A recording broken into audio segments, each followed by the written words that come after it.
Today for your assignment, you're going to be working on a Google Doc, and it's called Using Artificial Intelligence Responsibly. Now, at the beginning of class, you'll be receiving this copy from me, and you are going to copy this and type it exactly as it's written, except you're going to put your name here.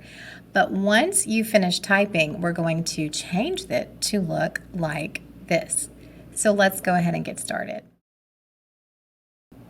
The first thing we want to do is once you have typed your name, I want you to go ahead and we're going to copy all of this, highlight all of this. So just by pressing Control A and it selects the entire document. We're going to change our font size to 12. So you can either use your minus sign or you can just put in the number 12 and then press Enter. Now we're going to go back to our title. Now a lot of times we can just highlight and we could use the normal text here, the style format, and choose title, but I want you to practice being able to change the font size using this right here. So we're going to change our font size to 18 to highlight the row that we're going to do. Now all I did was I just clicked right inside and continued clicking and the entire row highlighted. And then once we have it selected, go ahead and press 8 to 18. Go ahead and do that now. We also want to change this to bold. So while it's highlighted, you can go and click bold.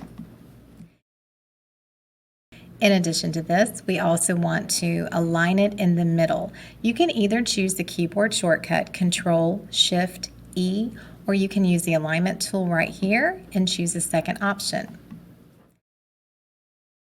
Let's go back and check what our example looks like. So far, everything should look very similar. Let's check this text size here. That is 16. So let's go back to your name and let's go ahead and highlight this and change it to 16. Now we also want to put this right here, put your cursor on the very first line and use your tab key and that will give you an indentation. Do that now.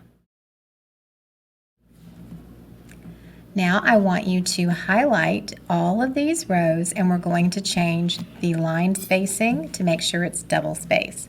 So once that's highlighted, go right here and make sure it's double space.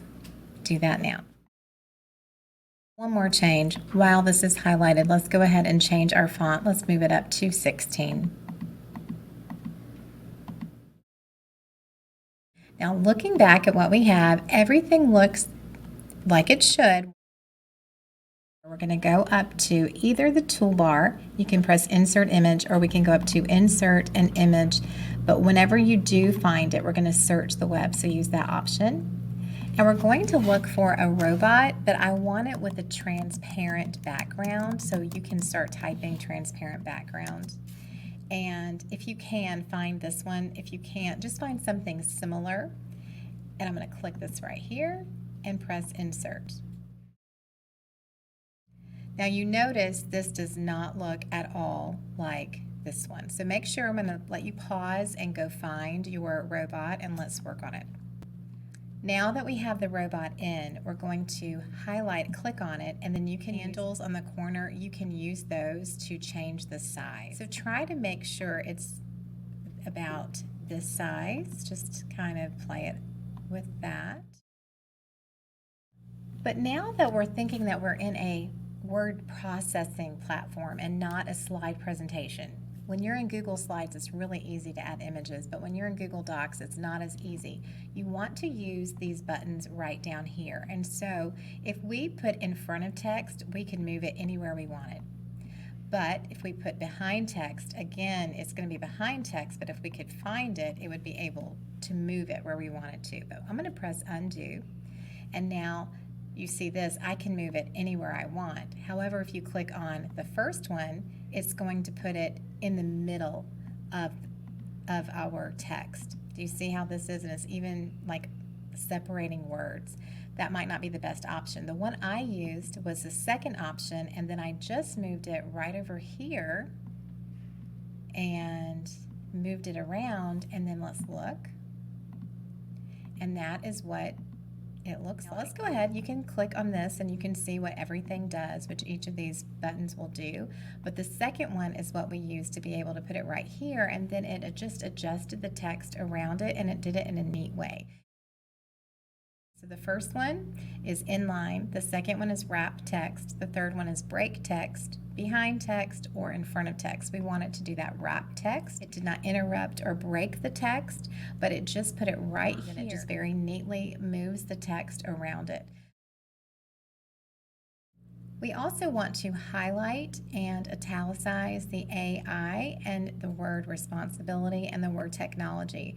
To do that, you're going to select, just put your cursor there, select AI. You can do that with dragging your mouse or shift and the arrow keys, and then pressing the I right here or Control I. The word responsibly right here, we're going to highlight it, Control I, or use this right here on the toolbar. And then on the bottom, we have the word technology right here. Highlight that word, and then you can also put it in italics. So now that we have that, you can see that these words have been highlighted. So when we read it, now it might give a little bit different emphasis. So let's read this now with having those words in italics. Artificial intelligence, or AI, is a powerful tool that can help students with tasks like researching, organizing information, and even learning new skills. However, it's important to use AI responsibly. When using AI tools, make sure to double check the information they provide, as AI is not always perfect. Remember, AI should assist your learning, not do the work for you. Always give credit if you use AI to help with the project, and make sure to follow your teacher's guidelines on using technology in the classroom. So double check your paper, make sure yours matches the example, and if it does, you can go back to Google Classroom and turn it in.